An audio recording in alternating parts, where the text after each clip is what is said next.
අපි පෞගිය 27 වෙනිදා මේ අධික වර්ෂාපතනය නිසා අපේ රෝහල සම්පූර්ණයෙන්ම යට වුණා.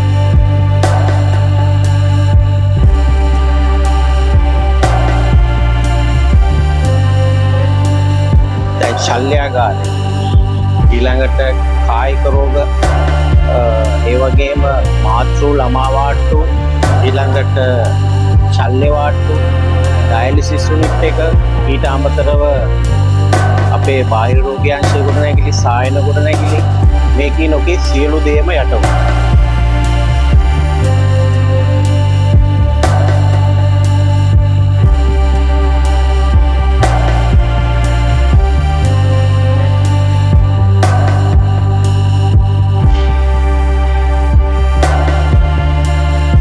උපකරණ අපේ සම්පත් ප්‍රමාණයක් බේරගත්තා. හැබැයි අපිට අහිමි වෙච්ච ඒවා ඉතාම විශාලයි.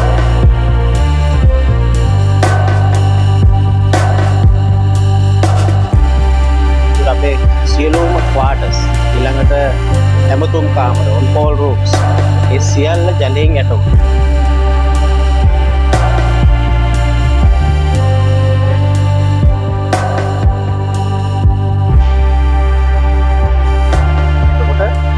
ඒ අපේ කාර්ය මණ්ඩලයේ සමහර අයගේ ඇඳුමක්වත් හරියට ගන්න බැරි වුණා. මොකද ඒගොල්ලෝ ඇත්තටම ඒගොල්ලන්ට සටනක් තිබුණේ මේ අපේ තියෙන උපකරණ බේරා ගැනීම සහ රෝහලේ වන හානිය අවම කරගෙන.